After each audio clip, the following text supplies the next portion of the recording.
नमस्कार दोस्तों, आज हम लोग वाइट बोर्ड का टेस्ट करने वाले हैं कि वाइट बोर्ड पे ये जो लेंथ है 4x6 है, 1 फीट और एक्स्ट्रा रहता है, तो कैसे इस पे क्लास लगे। तो देखिए ये पूरा बोर्ड का इस्तेमाल करके हम लोग एक छोटा सा डेमो टाइप का वीडियो रिकॉर्ड करेंगे।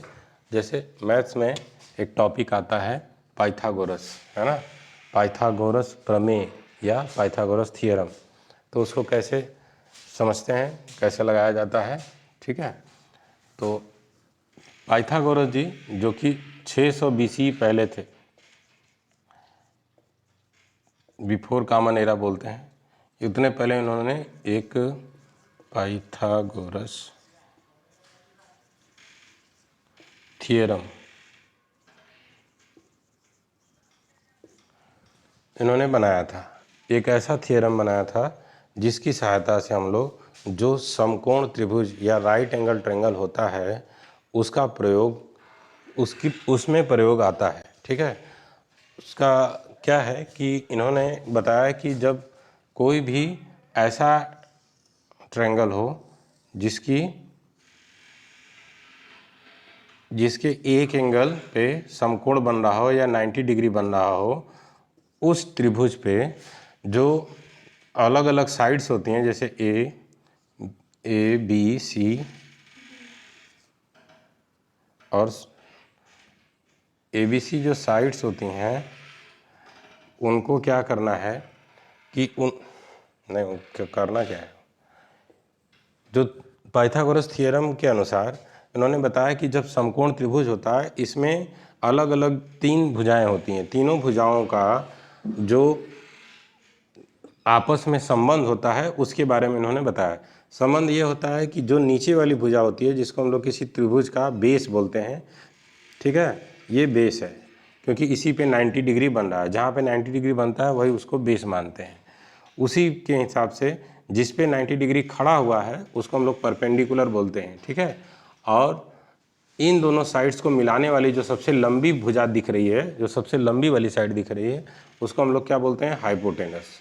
ठीक, तो ये 3 ही साइड्स होती हैं किसी ट्रायंगल में, तो तीनों का नामकरण किया गया और तीनों का जो रिलेशन है कुछ इस प्रकार है कि इन्होंने बताया कि ये जो सबसे लंबी साइड है हाइपोटेनस जिसको बोलते हैं, तो हाइपोटेनस का अगर वर्ग कर दिया जाए, स्क्वायर कर दिया जाए, तो बाकी दोनों भुजाओं के या बाकी दोनों साइड्स के, है ना, बाकी 2 साइड्स क्या आ गए, ये बेस और परपेंडिकुलर। ठीक है, तो इन दोनों परपेंडिकुलर PER होगा ना, ये दोनों के स्क्वायर के योग के बराबर हो जाएगा। ठीक है, इतनी सी बात है कि जब भी कोई भी समकोण त्रिभुज होगा उसका जो हाइपोटेनस होगा, या इसको कर्ण बोलते हैं हिंदी में, कर्ण वाली जो भुजा का स्क्वायर अगर आप करेंगे तो आधार और लंब के स्क्वायर के बराबर होगा या उसके वर्ग के बराबर होगा, या इसी को इंग्लिश में कहेंगे तो क्या होगा कि हाइपोटेनस का स्क्वायर किसके बराबर होगा, परपेंडिकुलर और बेस के स्क्वायर के योग के बराबर, के ऐड करने के बराबर। ठीक है, तो इन दोनों को इस प्रकार से भी लिख सकते हैं कि यहाँ पे देखिए ये साइड को क्या बोल सकते हैं, AB, और इसको बोल सकते हैं BC, और इसको AC। तो केवल साइड के हिसाब से नामकरण कर देते हैं। A और C का स्क्वायर अगर होगा तो बाकी दोनों के स्क्वायर के बराबर होगा। इस प्रकार से A और B और B और C, तो AB का स्क्वायर और प्लस B और C का स्क्वायर, यही उन्होंने पाइथागोरस जी ने यही थ्योरम बताया था। ठीक है, अब इसी पे आधारित एक क्वेश्चन हम लोग देख लेते हैं कि जो पाइथागोरस थ्योरम है इसके बेसिस पे जो 2 साइड्स अगर आपको पता है तो तीसरी साइड कैसे निकाल पाएंगे। ठीक है, तो तीसरी साइड को निकालने का तरीका क्या है, तो एक क्वेश्चन से देख लिया जाए। क्वेश्चन ऐसा है कि मान लीजिए कोई राइट एंगल ट्रायंगल है, ठीक, उस, या ध्यान दीजिएगा कि हमेशा राइट एंगल ट्रायंगल पे भी ही ये अप्लाई होता है। तो राइट एंगल ट्रायंगल है, इस राइट एंगल ट्रायंगल में एक साइड दी हुई है, मान लीजिए AB, ये आपका 4 सेंटीमीटर है, और इसी प्रकार से दूसरी साइड B और C जो है वो 3 सेंटीमीटर है। तो तीसरी साइड पूछेगा, तीसरी साइड क्या है, AC, क्या होगा। तो सबसे पहले इसको हम लोग बना के देखते हैं क्या होगा इसका सॉल्यूशन। ठीक है, सॉल्यूशन देख लेते हैं। तो पहले ट्रायंगल एक फॉर्म करते हैं। ये 90 डिग्री का एक ट्रायंगल बना लिया। ठीक है, बहुत इजी होता है ये समझना। अब ये 90 डिग्री में आप सबका नामकरण कर लीजिए। ए बी है तो ए और बी इसको मान लेते हैं, और फिर बी सी है तो बी से सी का पॉइंट भी बना लेते हैं। ए बी ऐसे नहीं होगा, गलत हो गया। इसको हम लोग ए बी मान लेते हैं क्योंकि ए सी यहाँ पे पढ़ना चाहिए ना। तो ये हो गया ए, ये हो गया बी, और यहाँ पे हो गया सी। ए बी आपका 4 सेंटीमीटर है ना, और बी सी कितना है 3 सेंटीमीटर। ये कुछ ऐसा बनेगा।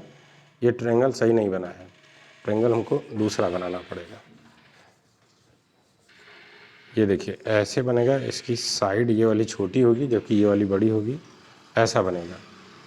ये हो गया ए बी और सी। ए बी जो है 4 सेंटीमीटर है, ये 3 सेंटीमीटर है, और ए सी ही निकालना है। अब ध्यान से देखिए कि इसमें क्या हुआ कि जो अभी हम लोगों ने समझा कि बेस का जो बेस है, आधार जिसको बोलते हैं, आधार और लंब जो इन दोनों को जोड़ने वाली साइड होती है उस पर 90 डिग्री बन रहा है ना। वो कंडीशन फुलफिल हो रही है कि अगर बेस पे 90 डिग्री का एंगल बन रहा हो और परपेंडिकुलर कोई साइड है और राइट एंगल ट्रायंगल होना चाहिए। ठीक है, तो परपेंडिकुलर या लंब वाला जो साइड है, हम लोगों ने अभी पढ़ा था पाइथागोरस जी के अनुसार कि ए और सी ये क्या हो जाएगा, ये कर्ण होगा या हाइपोटेनस इसको बोल सकते हैं। ठीक है, इसी को हम लोग हिंदी में कर्ण बोलते हैं। ठीक, इसी प्रकार से इसको हम लोग आधार बोलते हैं। ठीक है, और इसको लंब बोलते हैं।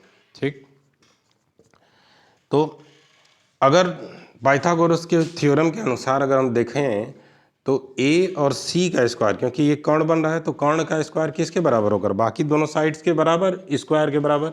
तो कहने का मतलब ए बी का स्क्वायर और प्लस बी और सी का स्क्वायर। ठीक है, बहुत इजी है। तो ए सी आपका कितना दिया हुआ है वही तो निकालना है, तो ए सी को ए सी ही रहने देते हैं। और ए बी कितना है 4 सेंटीमीटर, 4 का स्क्वायर हो जाएगा, और इसी प्रकार से 3 का स्क्वायर। ठीक है, 4 का स्क्वायर 16 और प्लस 3 का स्क्वायर 9, दोनों को कर लेते हैं ऐड, ये आ गया 25 ए सी का स्क्वायर। तो ए सी इक्वल्स टू अंडर रूट में 25, ये स्क्वायर है उधर चला जाएगा तो ये अंडर रूट में हो जाएगा। तो ये 5 का स्क्वायर होता है, इसको हम लोग ऐसे लिख सकते हैं 5 का स्क्वायर, और इक्वल्स टू, क्योंकि जिसका स्क्वायर बन जाता है वो बाहर आ जाता है। तो ए सी साइड जो है 5 सेंटीमीटर आ जाएगी, या 5 सेंटीमीटर कह सकते हैं। तो इस प्रकार से हम लोग सोल्यूशन कर सकते हैं किस चीज़ का, बोर्ड का वाइट बोर्ड पे हम लोग पूरा प्रयोग कर सकते हैं। मैथ्स के लिए ये बहुत अच्छा रहता है, पढ़ाने के लिए सुविधाजनक भी रहता है, इजी पढ़ना और सीखना भी है। ठीक है, तो ये मैंने एक डेमो टाइप का रिकॉर्ड किया। ठीक है, धन्यवाद, नमस्कार।